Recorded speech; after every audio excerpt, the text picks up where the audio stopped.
Hello, everyone, and welcome to Season 3. In Season 3, we are going to be explaining an extremely important theorem for this class called the Fundamental Theorem of Calculus.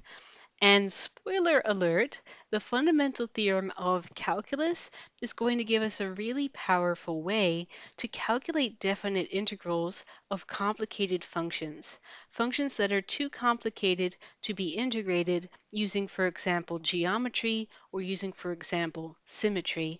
The fundamental theorem is going to help us to find the definite integral when symmetry and geometry cannot be used. And today we are going to begin to explore some of the ideas that make that fundamental theorem work.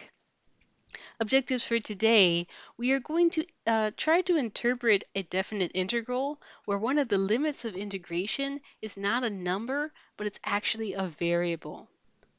And we're also going to explore the relationship between the definite integral of calculus 2 and the derivative of calculus 1. Now, for our first exercise to explore these ideas, I'm going to define a function that might look a little bit strange to you. The function is called h of x, and the formula for that function is given on the right side. If you want to find the output associated with an input x, what you want to do is integrate the function 3 from 0 to x. Integrate the function 3 from 0 to x, and the result of that definite integral is going to be the value, the output value, associated with any given input x. Now, first of all, let's try and get a read on what this function is doing. What is being captured? What is being performed by this function?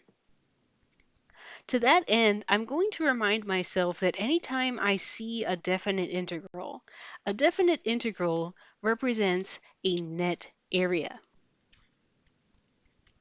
So the integral from 0 to x of the function 3 is going to be the net area under the function in the integrand, underneath this function, between this function and the t-axis. The net area for what values? Between a value of 0, our lower limit, and an upper value, a maxed out value of x. So what this is saying is calculate the net area underneath this constant function. Your lower limit is fixed. Your lower limit has to be 0, but your upper limit of integration is allowed to vary. Your upper limit of integration is a variable. If I were going to demonstrate what is happening here on Desmos, you could use a slider, for example, like this. Upstairs, I have the function 3, the function 3, constant here, the function 3, and shaded in red is the net area underneath this constant function 3 from 0 to some upper limit. However, in our situation, that upper limit is unknown. It's being represented by the letter x because we either don't know it or that upper limit can change and can vary. As is happening as I alter this slider, the upper limit of integration is shifting and changing, and the net area is shifting and changing as a result. My function h of x is the function which relates the upper limit of integration with the net area. It takes as input whatever your upper limit happens to be and gives you as an output the associated net area.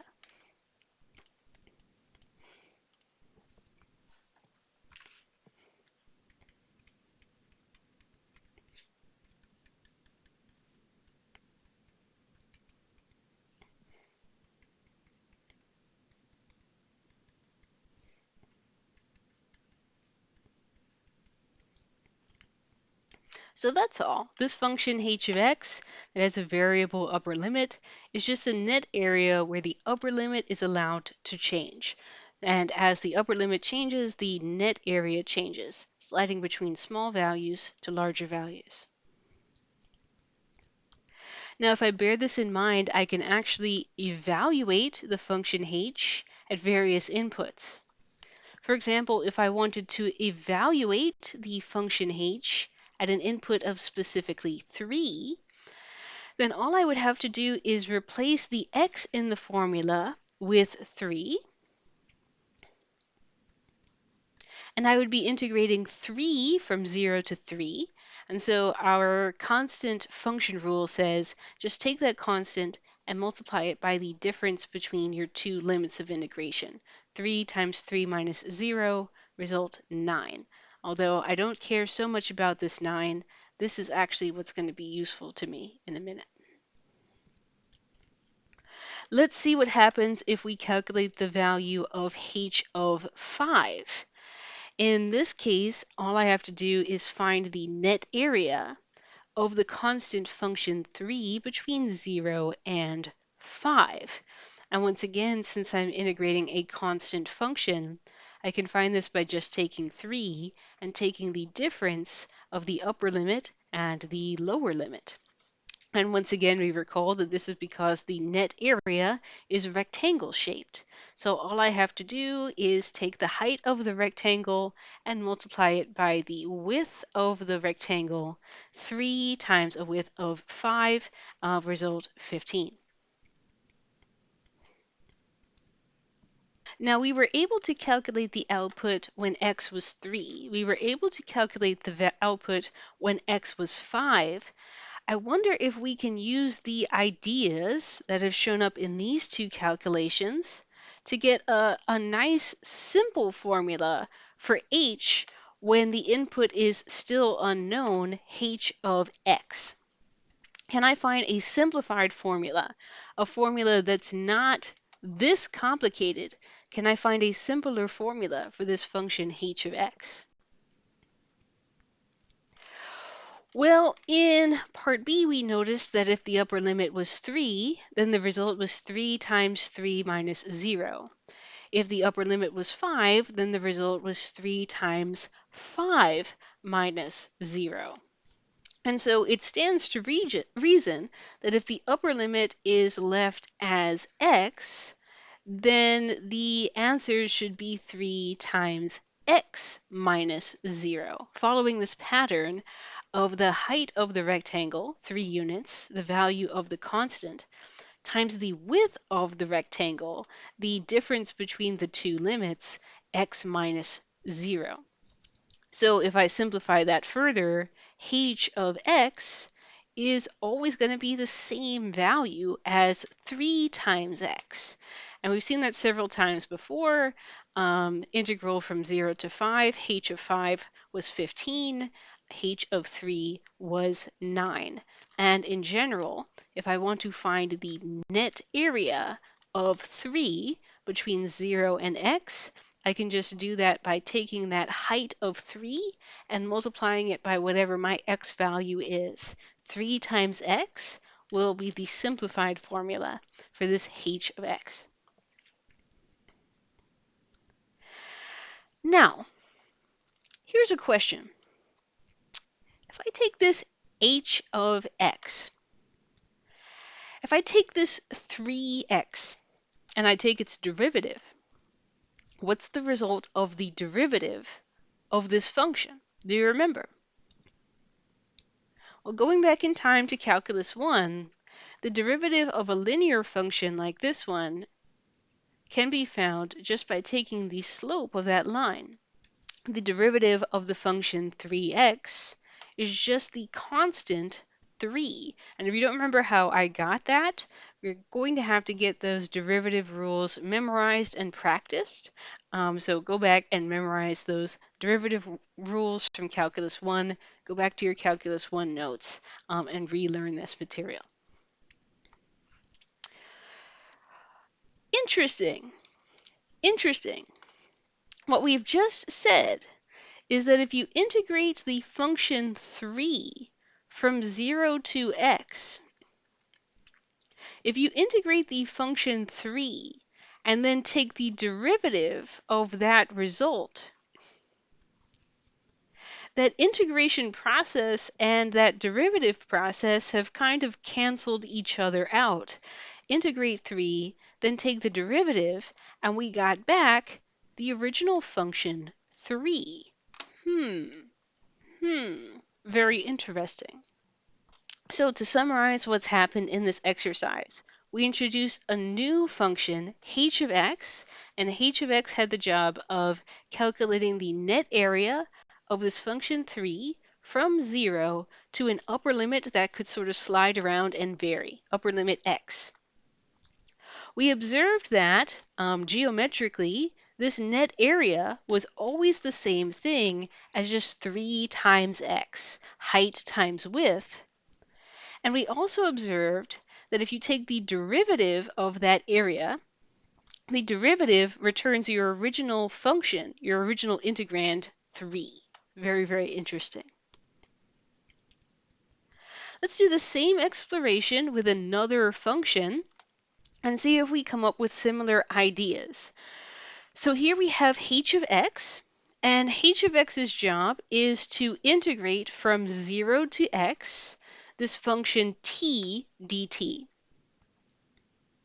So let's try and figure out what this function is doing. Once again, just like any other definite integral, this function is calculating a net area. This is the net area under the function. This time f of t equals t is the function in the integrand. And we're integrating this function between values of 0, and we have a sliding variable upper limit of x. So to represent this function visually, here is our function f of t equals t, the function that we are integrating. And shaded in red is the area underneath that function, between that function and the x-axis. As bounded between 0 on the left and the upper limit, the right-sided limit, can actually slide and can actually vary. So as x varies, we're getting different net areas, and our function h of x is the function that relates this right-hand limit with the net area that results from that.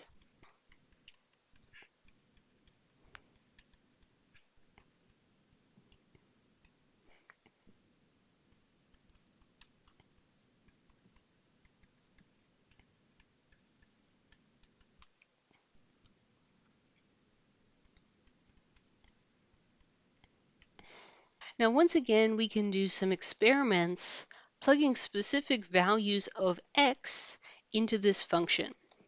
For example, someone says, what is the value of h of 3? Well, if I wanted to find the value of h of 3, then all I would have to do is plug in x equals 3 to this formula and integrate from 0 to 3 t dt. Now I can do that geometrically because if I look at the region between t and the t-axis, from t equals 0 to t equals 3, the region formed by that is triangular. So the area of this region would just be 1/2 times the base of the triangle, which is 3 units long, times the height of the triangle, which is also 3 units long. So I would have 1/2 times 3 times 3. Put another way, 1/2 times 3 squared. I can simplify that, but this is actually going to be the one that I consider most useful. So I'm going to leave it in this format. Let's also experiment, see what happens if I plug a specific value of 5 into this function. What is the value of h of 5? The only thing that's changed this time is that our upper limit has become 5, integrating from 0 to 5, this function t dt. And so now I'm looking at the net area with an upper limit of 5, and so my triangle has gotten bigger. Now it has a base of 5 units, and it has a height of 5 units.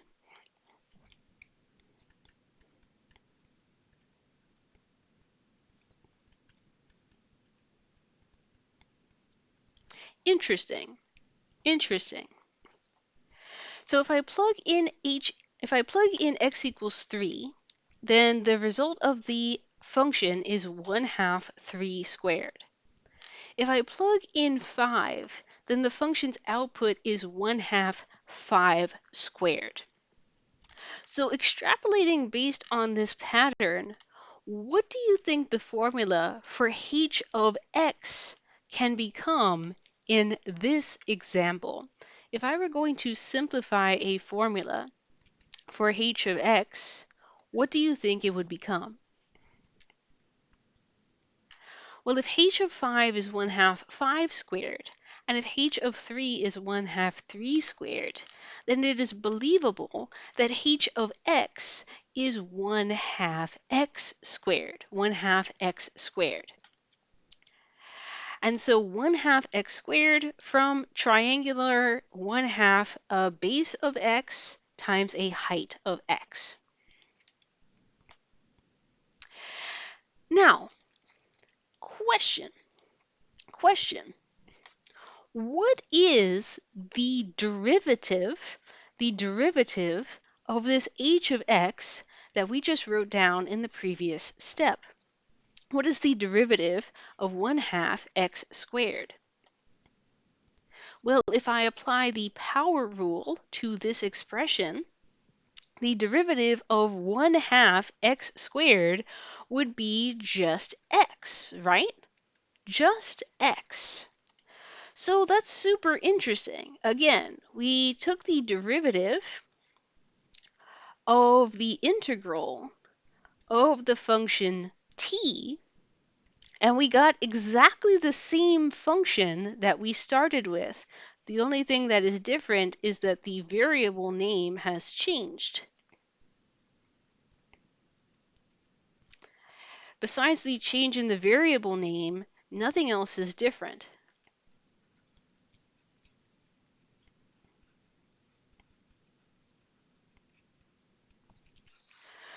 So, example number 1. We integrated a constant function, 3, from 0 to x. And when we took the derivative of that integral, the answer was exactly the same as the function that we started with. In example number 2, we were integrating a non-constant function. We were integrating t from 0 to x. But when we took the derivative of that integral, we got basically the exact same function that we had started with. The only difference is that this dummy variable of t has now been replaced with this other variable called x. Other than that, the function is exactly the same as what we started with. So let's summarize a couple of the observations that we have made as we have explored these two exercises. The first observation that we have made is that h of x, if it's a function that is defined by something like this, integrate another function f of t from some stable constant lower limit to some varying upper limit, then this function is measuring net area under the function f of t between the constant lower limit of a and a sliding slash varying upper limit of x. And so h of x is giving you a relationship between your upper limit and your net area.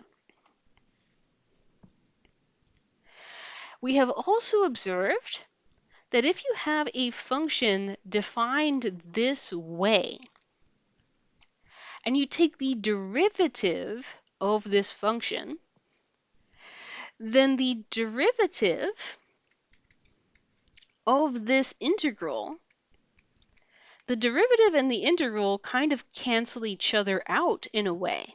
The derivative and the integral kind of cancel each other out, and the result that you get is exactly the same thing as the function in the dead center that you started with. The same thing, except potentially with a change of variable name.